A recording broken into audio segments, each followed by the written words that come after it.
I use Midjourney every day, and even I had no idea they gave life back to this old, forgotten feature. This announcement was actually months ago, but the day Midjourney devs released version 6.1, hidden in the fine print, they also mentioned that for the first time since version 3, which is now almost 2 years ago, they added back an old option that lets you use extra CPU resources while you generate an image. It's not in the settings on Discord, there is no slider for it on the alpha site. This is something you just have to know about. And I can let you in on that secret, but you have to do something for me. Come closer. I need you to hit the like button right now. Was that too much? Sorry. What I'm saying is they brought back the parameter --q, or quality, which defaults to 1, but now you're able to set it to 2. When you do, Midjourney will spend a little more time on your image. And this is worth talking about because a few extra cycles can be the difference between a subpar image and an amazing one. Specifically, in their announcement of version 6.1, they said now using --q2 adds about 25% more CPU time.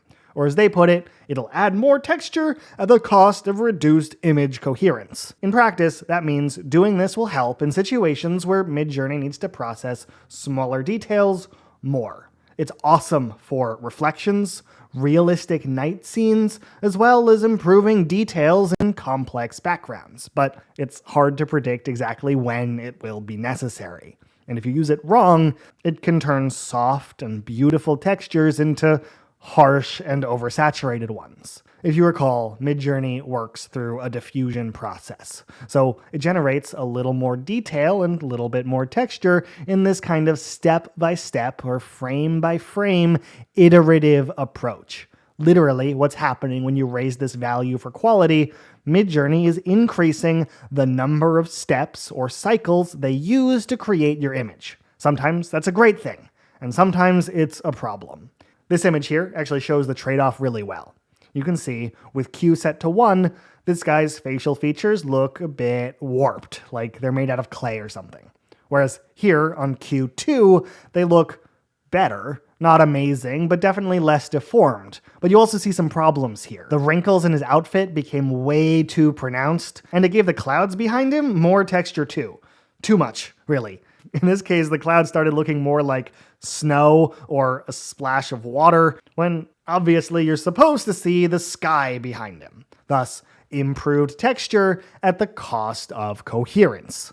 So, if something is already as detailed as it needs to be, setting the quality higher will crunch the image a little bit. You can see it here too.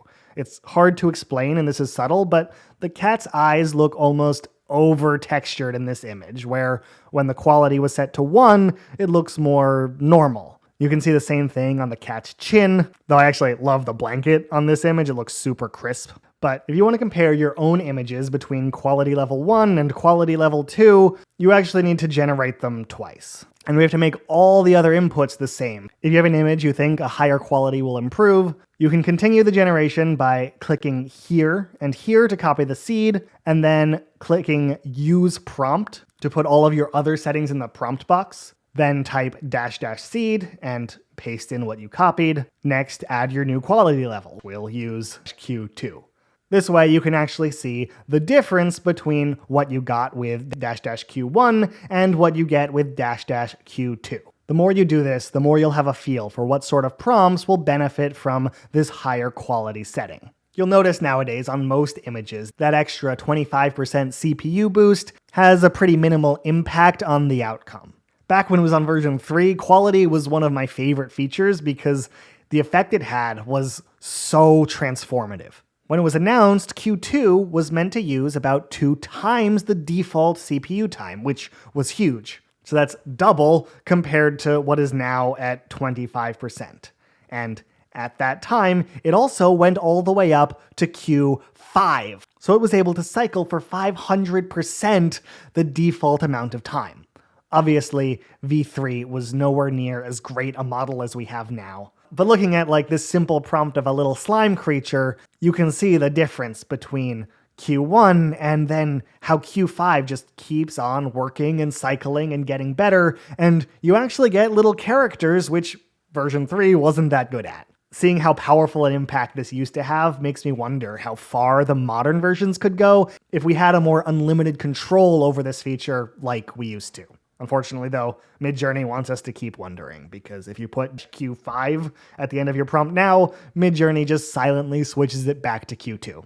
Anyway, this is a super niche feature that I think is going to be useful for a bunch of you, and even if it's not, I hope now you're glad that you know it exists and how it works. Anyhow, thank you so much for watching, and I'll see you in the next one.